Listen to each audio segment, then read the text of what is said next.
प्यारे विद्यार्थियों, आज हम भूगोल विषय BA पार्ट सेकंड में राजस्थान का भूगोल जो हमारा सेकंड पेपर है उसमें कृषि के बारे में पढ़ रहे थे। उसमें सेकंड टॉपिक है आज हमारा कृषि का महत्व। कृषि राज्य की जनता के लिए न केवल सामाजिक आर्थिक विकास की दृष्टि से महत्व है वरन धार्मिक, आध्यात्मिक एवं मनोवैज्ञानिक दृष्टि से भी बहुत बड़ा महत्व है।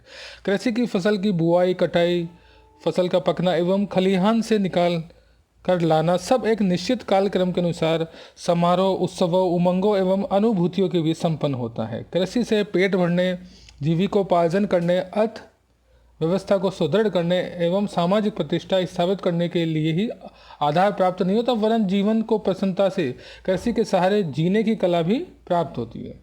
अब हम कृषि के महत्व में कुछ प्रमुख बिंदुओं की बात करेंगे। जैसे राज्य के शुद्ध घरेलू उत्पादन का प्रमुख स्रोत कृषि ही है। कृषि का सकल घरेलू उत्पाद में हिस्सा मानसून की सफलता और असफलता पर निर्भर करता है। अकाल एवं बाढ़ जैसी मानसून की अनियमितताओं में कृषि उत्पादन कम होता है, जबकि सामान्य वर्षा होने पर कृषि उत्पादन अधिक या सामान्य होता है। वर्तमान में राज्य की कुल आय का लगभग 50% भाग कृषि एवं पशुपालन से प्राप्त होता है। दूसरे महत्व, राज्य की लगभग 78% जनसंख्या का जीविकोपार्जन का साधन कृषि ही है। राज्य की अधिकांश जनसंख्या कृषि, कृषक, कृषि मजदूर एवं कृषि से संबंधित कार्य करके अपने रोजी रोटी कमाते हैं। तीसरा है रोजगार का प्रमुख आधार है। कृषि पर प्रत्यक्ष या अप्रत्यक्ष रूप से राज्य की जनसंख्या का लगभग 70% भाग आधारित है। अतः कृषि राज्य की अधिकांश आबादी को रोजगार उपलब्ध कराती है।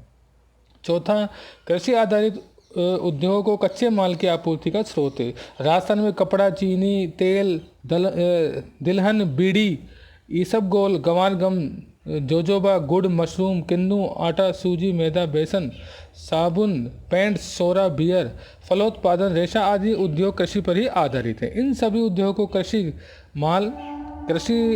माल कृषि से ही प्राप्त होता है। कृषि आधारित सभी उद्योगों का विकास कृषि पर निर्भर करता है।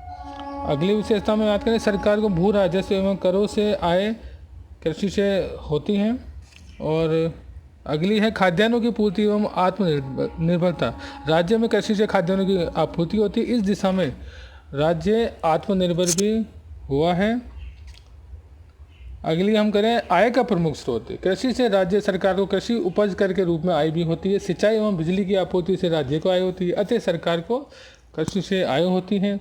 परिवहन, व्यापार और संचार की दृष्टि से भी महत्व है। कृषि के कारण खाद्यान्न, तिलहन, उद्योग का माल आदि एक स्थान से दूसरे स्थान पर यातायात के साधनों के द्वारा मांग की आपूर्ति हेतु भेजा जाता है। इनका व्यापार होता है, विपणन होता है। संचार के साधनों का प्रयोग कर मांग की आपूर्ति की जाती है। इन सभी प्रक्रियाओं में धनोपार्जन होता है और रोजगार के अवसर भी मिलते हैं।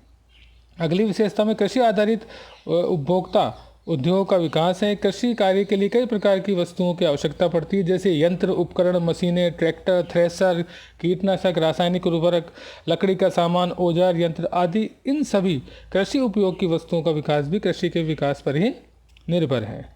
अगले बात करें सामाजिक और आर्थिक महत्व। कृषि कैलेंडर सामाजिक जड़त्व को समाप्त कर नई उमंगे, उल्लास एवं रंग भरने में पूर्ण सहयोग प्रदान करता है।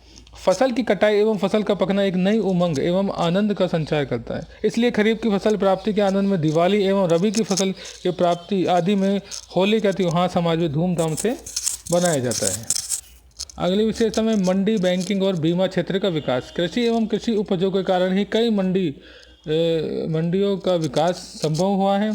श्री गंगानगर सन 1924 तक एक छोटा सा गाँव था जिसका नाम रामनगर था, किंतु गंग नहर के आने से राजस्थान नहर, जो वर्तमान में इंदिरा गांधी नहर है, इस मरुस्थली भाग में भी फसलें लहलहाने लगी और आज वहां पर उत्तरी राजस्थान की सबसे बड़ी कृषि मंडी के रूप में उभर कर आया। यहाँ से कपास, गेहूं, चना, जौ, किन्नू, माल्टा, गन्ना आदि फसलों का भरपूर देश के कोने कोनों में निर्यात होता है। अगली है पशुधन का विकास। कृषि एवं पशुपालन एक दूसरे के पूरक है। बिना पशु खेती के लिए न बुवाई, न निराई, न फसल निकलेगी और न खाद डलेगा। इसके विपरीत बिना खेती पशुओं को चारा, पानी आदि नहीं मिलेगा। अतः दोनों एक दूसरे के ऊपर अंतर्निर्भर है। खेती के कारण ही आज घरेलू पालतू पशुओं, संकर नस्ल के पशुओं एवं अत्यधिक दूध एवं मांस देने वाले पशुओं का विकास हुआ है। आगे हम बात करेंगे राजस्थान में कृषि फसलों का प्रतिरूप। फसलों के प्रतिरूप से तात्पर्य एक निश्चित समय अवधि के लिए बोई जाने वाली विभिन्न फसलों के बारे में वैकल्पिक निर्णय लेकर प्रत्येक फसल के बोए जाने वाले भू क्षेत्र का निर्धारण करना। अर्थात कृषकों द्वारा खरीफ एवं रबी की अलग अलग फसलों के लिए बोए जाने वाले भू क्षेत्र का निर्धारण करना एवं खरीफ की फसलों में भी अलग अलग तथा रबी की फसलों में भी अलग अलग भू क्षेत्र का निर्धारण करना। जैसे कि गत रबी की फसल में एक खेत में चना बोया गया था, अब उसमें खरीफ में गंवार या बाजरा अच्छा होगा, अतः वही बोया जाए। किसी भू क्षेत्र में मूंग, मोट, गंवार, बाजरा, कपास बोया जाएगा। तत्पश्चात किस खेत में जौ, गेहूँ, चना, सरसों बोई जाएगी, इसका निर्धारण कर भू क्षेत्र सुनिश्चित करना फसल चक्र प्रतिरूप कहला जाता है। तो इस प्रकार से हमने आज ये अध्ययन किया। नेक्स्ट अगले लेक्चर में। धन्यवाद।